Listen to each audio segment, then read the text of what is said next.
What's going on, everyone? It's Marsellis back with another video. We got to go over these technicals for Baby Doge. As you can see, we're now finally past that 1250 resistance. But remember, that's now still support. So we got to talk about this. Definitely hit the like button and subscribe. Leave a comment in the comment section. Let me know what you all want me to go over next. If you want to become a member of the channel, definitely go ahead and do that. I'll go over any crypto that the members want me to go over next. And this video is sponsored by Marsellis.beatstars.com. If you need background music for your YouTube channel or just music for or just beats for your music, I got you. And remember, I'm not a financial advisor, none of this financial advice. But let's talk about Baby Doge. So yesterday we broke past this 1250 support, and actually earlier on in that week, actually around the 19th of June, we got rejected at that 1250 support. So the fact that we just now passed the 1250 support on the 20th, and then over here, we kind of bounced back on the support earlier in this day or earlier yesterday. But now you're seeing Baby Doge is trying to pass this next resistance. So the next resistance for Baby Doge to pass is all the way up here. And this is that red bar right here. Remember, the red areas, supply and demand of less demand, and green areas, supply and demand of more demand. This is the red areas being resistance, green areas being support.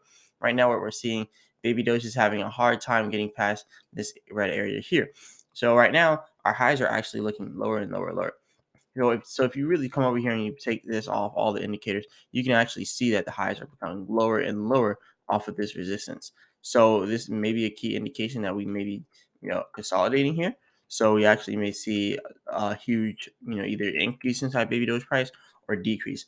I think it's more so going to be an increase because you can even see that the lows for this point right here are getting lower. Remember, this is just the short term. This is the 15M chart. But you can see the lows here are getting lower, or lowers are getting higher and higher, and the highs are getting lower and lower, which is a key point of consolidation. So it definitely looks like it's consolidating right now. It's just a matter of time, like when Baby Doge is going to have its breakout, which is really going to be soon. Whether it's going to be to the downside or not, nobody really knows. But we do know something big's about to happen with Baby Doge right here. So you just got to be patient to see what happens after this. Now, me personally, I think what it's going to do is probably going to end up coming here to the end of this consolidation and then running up here to this resistance here. And we may get rejected here again, kind of like how we did back here on the 21st, which was only 2 days ago. So right now you're seeing that Baby Doge does have this 1450 resistance. But hey, if we can get past this 1450 resistance, then you're going to see Baby Doge go up to that next resistance area. So let's talk about that next resistance. We'll talk about the bearish scenario if we're bearish after that. So the next resistance for the Baby Doge, you can see it actually here on the 4-hour chart.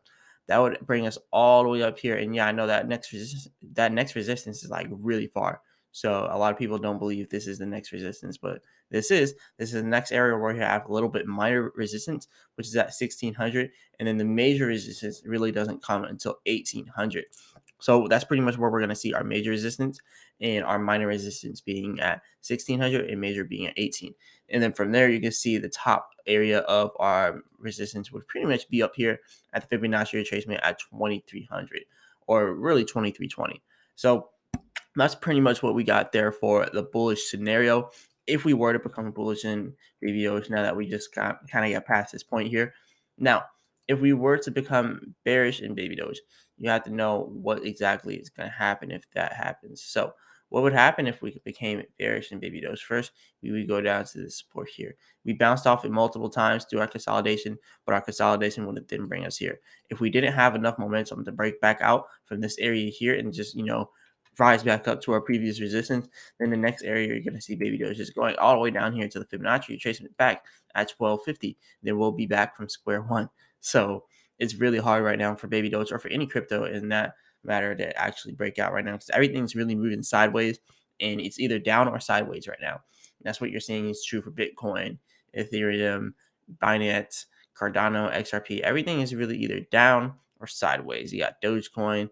So yeah, everything's moving down or sideways. Cosmos Hub is actually moving up, but they're just being a unicorn right now. Same with Sandbox.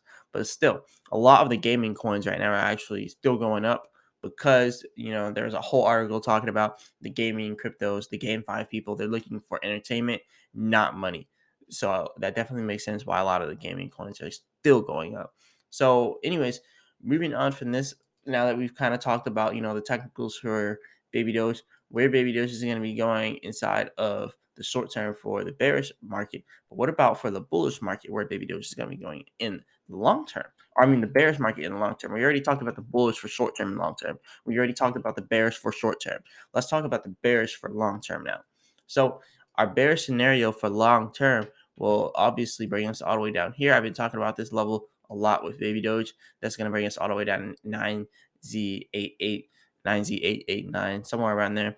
And that's going to be where our support is. And remember, we already bottomed out before all the way down here to the 9Z7 area. So that's not out of pocket. That's not too far-fetched from where we're at now. So that could also be a possibility.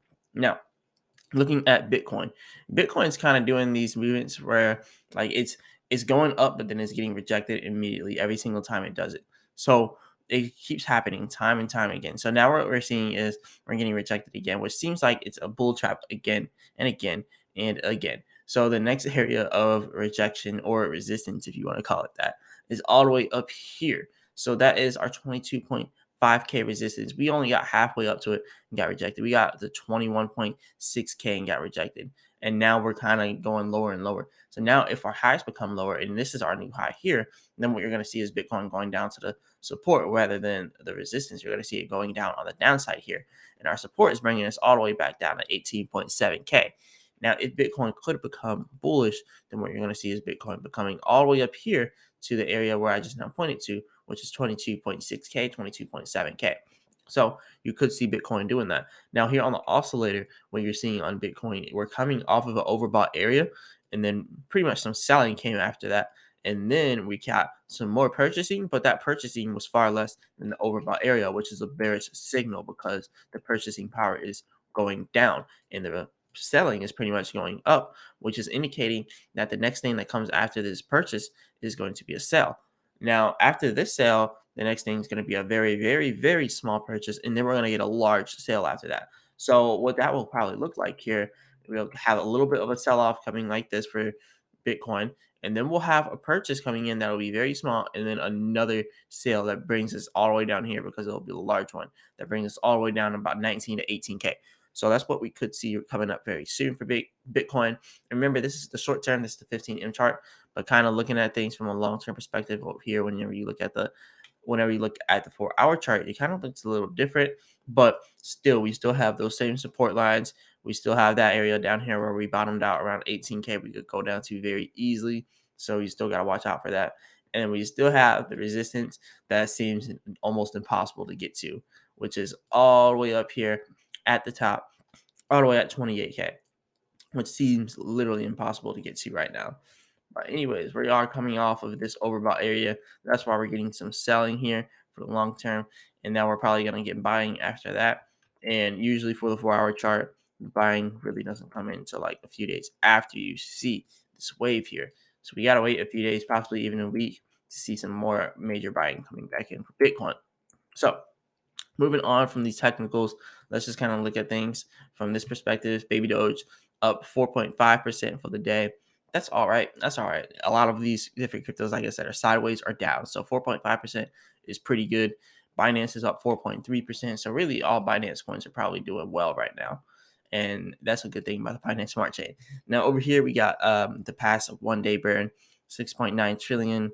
Baby Doge burn, which is 9.7K, burning in the past day. The past week, $103,000 burn, which is 73.3 trillion Baby Doge. And then over here, Baby Doge is the #1 most traded Binance chain meme token in the last 24 hours. So yeah, we're the most traded meme token. I don't know about the most traded token, but I know that we are the most traded meme token. Now over here, Baby Doge is #2 most mentioned Binance Smart Chain project on Twitter. So the first one's always Pancake Swap. I don't know why they always get it, but still, we're #2 for the most mentioned crypto projects on the Binance Smart Chain on Twitter. So that's also pretty good news as well. But yeah, this is pretty much all I got for y'all today. Just wanted to bring you this daily Baby Doge update. Definitely hit the like button and subscribe. Leave a comment in the comment section. Let me know what you all want me to go over next. And if you want to become a member of the channel, definitely go ahead and do that. I'll go over any crypto that the members want me to go over next, as long as it's not a scam coin in this video. It's brought to you by Marsellis.beatstars.com. If you need background music for your YouTube videos, or if you just need beats for your music, I got you. And remember, I'm not a financial advisor. None of this financial advice. As always, I'll be back with another video.